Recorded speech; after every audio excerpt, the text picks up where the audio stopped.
परमपूज्य श्री वासुदेवानंद सरस्वती टेंबे स्वामी महाराज चरित्रसार भाग दुसरा। काळ आपल्या गतीने चालला होता। माणगाव शास्त्रीबुवांची प्रसिद्धी खूप झाली होती।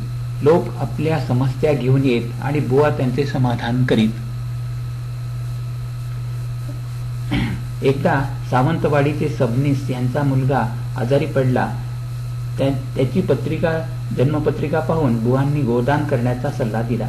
सबनीसांनी बुवांना न कळतच त्यांचे धाकटे बंधू सीताराम पंत यांना गाय दान दिली। ती गाय घरी घेऊन येताच सीताराम पंतांना भयंकर ताप आला। तो कोणत्याच औषधाने कमी होईना। शास्त्री बुवा त्यांना भेटायला गेले। त्यावेळी सीताराम पंतांनी गोदान घेतल्याची बातमी सांगितली। त्यावेळी बुवा रागाने आपल्या भावास म्हणाले, मला न विचारता तू ती गाय दानात का घेतलीस? नंतर दुप्पट दक्षिणा देऊन ती गाय अन्य ब्राह्मणास दान दिली। त्यावेळी पंतांचा ताप कमी झाला। माणगावातील एका गृहस्थाची संतती वाचत नव्हती। तो शास्त्रीबुवांकडे आला आणि त्याने आपली दुःखद कहाणी सांगितली। बुवांनी पिशाच्याच्या पादुका करून देवामध्ये ठेवण्यास सांगितले। यानंतर त्याची संतती जगू लागली। वासुदेव शास्त्री एकदा परगावी जात असताना मार्गात एक मोठा वाघ बसलेला दिसला। बुवा घाबरून झाडावर चढून बसले आणि तेथून ओरडू लागले। तो आवाज ऐकून एक धाडसी ब्राह्मण आत्माराम जडवे तेथे आले। त्यांनी त्या वाघास हाकालून देऊन बुवांना घरी पोचविले। परंतु बुवांचा भीतीमुळे उत्पन्न झालेला कंप पुढे वाघरे काढल्यानंतरच नाहीसा झाला। काही दिवसांनी देवांनी बुवांना सांगितले की शास्त्रीबुवा, तुम्ही रात्री अपरात्री रानातून हिंडत असता म्हणून आम्हीच वाघाचे रूप घेऊन तुम्हाला भीती दाखवली होती। वासुदेवानंद स्वामींचे नरसोबा वाडीस प्रस्थान। वासुदेव शास्त्रींची नरसोबाच्या वाडीस जाण्याची खूप दिवसापासून इच्छा होती, परंतु मातेकडून जाण्याची अनुज्ञा मिळणार नाही या विचाराने त्यांनी मातेला या संबंधी विचारलेच नाही। एके दिवशी त्यांच्या स्वप्नात एक ब्राह्मण आला आणि म्हणाला, बुवा, तुम्ही नरसोबांच्या वाडीस जावे म्हणताना मग जात का नाही? बुवा म्हणाले, मातोश्रीकडून अनुज्ञा मिळणे कठीण आहे।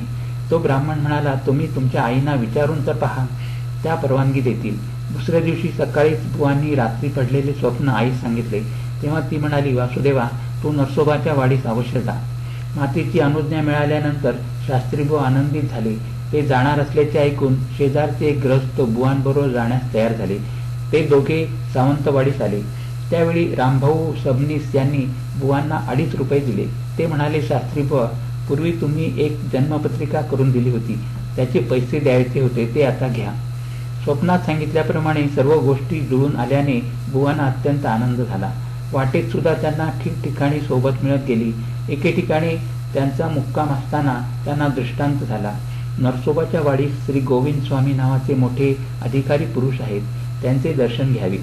मजल दरमजल करीत शास्त्रीबुवा वाडीस येऊन पोचले। कित्येक दिवसांचा संकल्प पूर्ण झाल्याने त्यांच्या मुखावर एक आगळेच समाधान झळकत होते। श्री दत्तपादुकांचे दर्शन घेऊन ते गोविंद स्वामींची चौकशी करीत होते। तेवढ्यात ब्रह्मानंदाच्या मठातील माडीवरून स्वतः गोविंद स्वामी शास्त्रीबुवांच्या अगदी समोर आले आणि चिरपरिचिताप्रमाणे विचारू लागले, वासुदेव शास्त्री, केव्हा आलास? आता चला माडीवर, तेथे स्नान वगैरे उरकून घ्या। प्रथम दर्शनी श्री गोविंद स्वामींचे इतके आपुलकीचे बोलणे ऐकून शास्त्रीबुवा भारावून गेले। वासुदेव शास्त्रींची नरसोबाच्या वाडीत प्रथम कोणाचीच ओळख नव्हती। बुवांचा साधा वेश, एक पंचा नेसलेला आणि एक अंगावर पांघरलेला पाहून वाडीच्या पुजाऱ्यांनी त्यांना श्री दत्तप्रभूंच्या पादुकांवर पाणी घालू दिले नाही। बुवा पादुकांना नुसता नमस्कार करून वर येऊ लागले। त्याच क्षणी दत्तप्रभूंनी गोविंद स्वामींना सांगितले, अरे गोविंदा, पोथी वाचायची सोडून मंडपात काय चालू आहे ते पहा। त्या बिचाऱ्या लांबून आलेल्या ब्राह्मणाला पुजारी पाणी घालू देत नाहीत। हे ऐकल्याबरोबर गोविंद स्वामी तत्काळ उठून खाली आले। त्याच वेळी शास्त्रीबुवा वर येत होते। त्यांनी बुवांना विचारले, पादुकांवर पाणी घातले का? त्यावेळी बुवांनी झालेली घटना स्वामींना सांगितली। गोविंद स्वामींनी आपला दंड बुवांच्या हाती दिला आणि त्यांना घेऊन मंडपात आले। नंतर शास्त्रीबुवांनी पादुकांवर पाणी घातले। त्यावेळी गुरुकृपेची अगाध लीला अनुभवून त्यांना अत्यंत समाधान वाटले. पुजारी मंडळींची शंका दूर झाली. यानंतर बुवा वाडीत 1 महिना राहिले आणि प्रतिदिन कृष्णामाईचे स्नान करून पादुकांना पाणी घालावे, प्रदक्षिणा घालाव्यात असा त्यांचा नित्यनेम होता. वाडीत असताना बुवांना देवांचा दृष्टांत झाला. मिरज गावी शंकर भटजी नावाचे सज्जन ग्रहस्थ आहेत. त्यांच्याकडून गुरुचरित्राची पोथी आणून सप्ताह करा. त्यानुसार बुवा मिरजेस गेले, परंतु त्या ग्रहस्थांनी ग्रंथ न दिल्यामुळे वाडीस परत आले. ग्रंथ मिळेल पुन्हा एकदा जाऊन या असा प्रभूंचा पुन्हा एकदा आदेश झाला. त्यानुसार बुवा पुन्हा एकदा मिरजेला गेले आणि यावेळी पोथी घेऊनच आले. गुरुचरित्राची पोथी मिळेपर्यंत बुवांनी अन्नग्रहण केले नव्हते. यानंतर एके शुभदिनी गुरुचरित्राचा सप्ताह सुरू झाला. शास्त्री बुवांना श्री नरसिंह सरस्वती स्वामी महाराजांचे दर्शन. शास्त्री बुवा वाडीस पहिल्यांदाच आल्याने त्यांना मंदिरातील सर्व नियम माहीत नव्हते. रात्री शेजारती झाल्यानंतर खाली कोणी जावायचे नाही असा नियम होता, तो बुवांना माहीत नव्हता. एके दिवशी ते कृष्णामाईवर हातपाय धुण्यासाठी गेले होते. परत येताना उशीर झाला. तोपर्यंत शेजारती होऊन गेली होती. बुवा देवदर्शनासाठी गेले असताना द्वार बंद झाले होते. नंतर प्रदक्षिणा करून जावे असा विचार करून ते दक्षिण दरवाजाजवळ आले. तेथे त्यांना एक भव्य तेजपुंज संन्यासी दिसले. त्यांनी दरडावून विचारले, शेजारती झाल्यानंतर इकडे यावायचे नाही हा नियम तुला माहीत नाही का? त्यावेळी शास्त्री बुवांनी त्या दिव्य पुरुषाची क्षमा मागून नमस्कार केला आणि अत्यंत नम्र भावाने म्हटले, महाराज मी येथे नवीन असल्याने मला हे नियम माहीत नाही. नंतर बुवा गोविंद स्वामींकडे गेले. त्यांना ही घटना त्यांनी सांगितली. ती ऐकून स्वामी म्हणाले, वासुदेवा ते भव्य दिव्य संन्यासी साक्षात श्री नरसिंह सरस्वती दत्त महाराजच होते. स्वामींचे ते वक्तव्य ऐकून बुवांच्या अंगी रोमांच उभे राहिले आणि त्यांच्या नेत्रातून 2 आनंदाचे अश्रू गालावर ओघळले. माणगावी आगमन आणि वास्तव्य. वासुदेव शास्त्री वाडीहून परत येईपर्यंत घराचे बांधकाम पूर्ण झाले होते. घराची वास्तुशांतीची सारी तयारी झाली होती.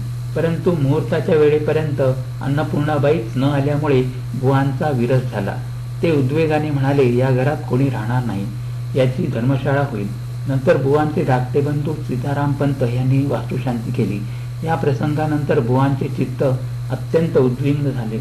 त्यांनी पापक्षालन करण्यासाठी चांद्रायण व्रत करण्याचे ठरविले. हे व्रत अत्यंत कठीण असते.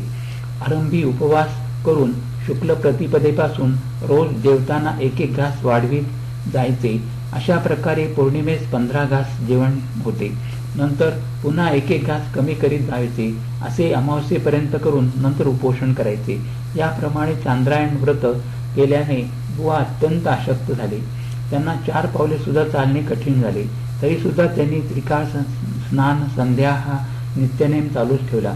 या अनुष्ठानानंतर बुवा आपल्या मातोश्री बरोबर नरसोबाच्या वाडीत गेले.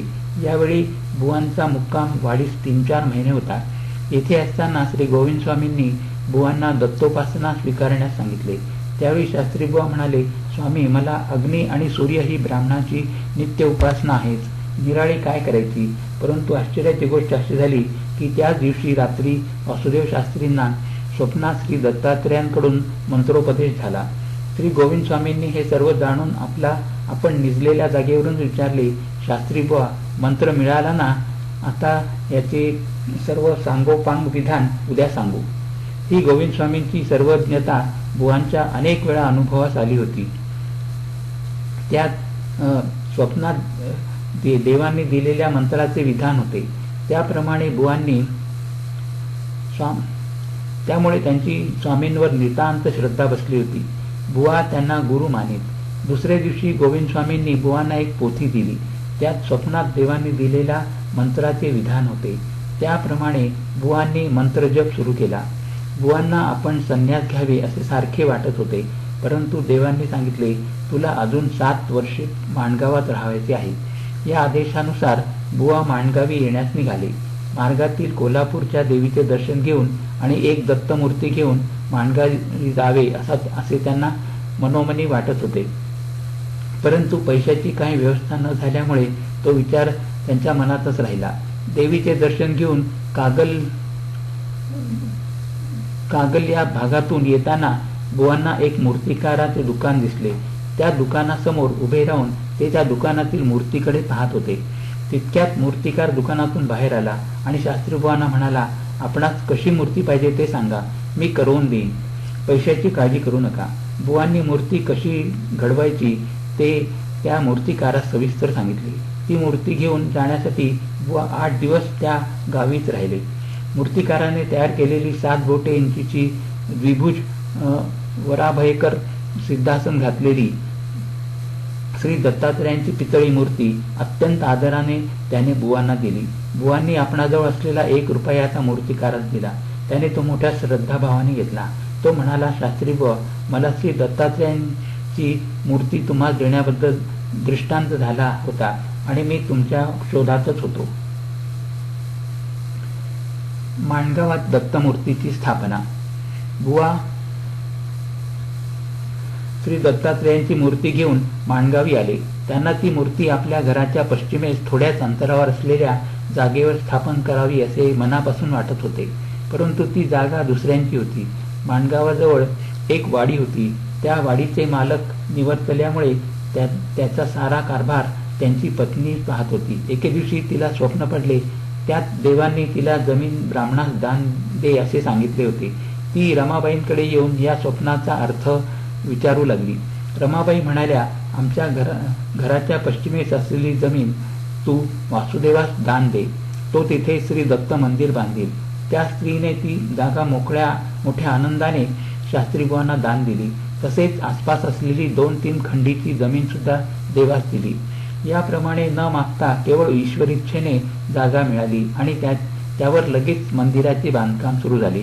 कोणी विटा दिल्या, कोणी दगड दिले, कोणी चुना दिला, कोणी पैसे दिले, अशी चोहीकडून मदत आली.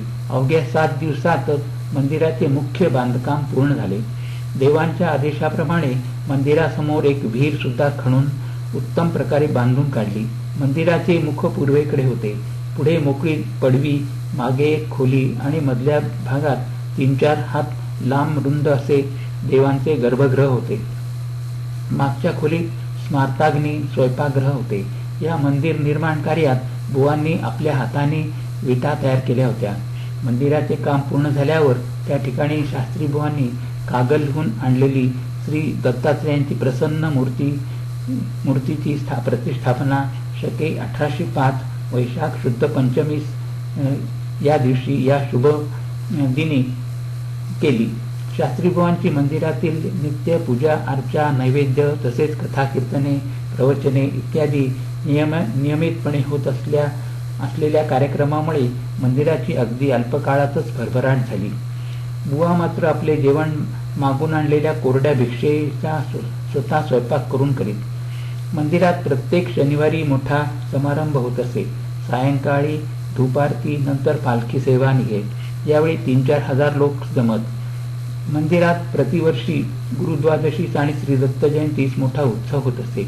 यावेळी 8-10 हजार पर्यंत अन्नसंतर्पण होत असे. प्रथम गुरुद्वादशीच्या सोहळ्याच्या वेळी पूर्णाचा नैवेद्य श्री दत्तप्रभूंना अर्पण केला जात असे. यावेळी शास्त्रीबुवांच्या घशात घास अडकल्याप्रमाणे होऊन त्यांना खूप त्रास होऊ लागला. सर्व मंडळी घाबरून गेली. त्यांनी देवाची प्रार्थना करण्यास सुरुवात केली. त्यावेळी त्यांचा त्रास कमी झाला. नैवेद्यामध्ये पुरणपोळी बरोबर तूप ठेवले नसल्याने देवांनीच हा प्रकार केला असल्याचे नंतर कळले. याच काळात देवांनी बुवांना मराठी भाषेतील गुरुचरित्रावर संस्कृत भाषेत ग्रंथरचना करावी अशी आज्ञा केली. यानुसार शास्त्रीबुवांनी द्विसहस्त्री गुरुचरित्राची रचना केली. यापूर्वी बुवांनी सप्तशती गुरुचरित्राची रचना केली होती. पहिल्या गुरुद्वादशीच्या समारंभाच्या वेळी हजारो भाविक भक्तांची गर्दी जमली होती. महाप्रसादाची वेळ जेवणे सुरू होणार तितक्यात थोडा थोडा पाऊस पडू लागला. सर्व भाविकांनी बुवांना विनंती केली की हे संकट दूर व्हावे. बुवा म्हणाले, तुमच्याप्रमाणेच हा पाऊस सुद्धा प्रसादासाठी आला आहे. त्याला एक मोठा नैवेद्य दाखवा म्हणजे तो जाईल. असे सांगून बुवांनी नैवेद्य दाखवून पर्जन्य राजास विनंती केली की त्याने थोडा वेळ दूर राहावे. या विनंतीबरोबरच तेथील पाऊस बंद झाला. आसपास मात्र खूप पाऊस पडत होता. परंतु समारोहाच्या प्रांगणात सर्वांची जेवणे होईपर्यंत एक थेंब सुद्धा पाऊस पडला नाही.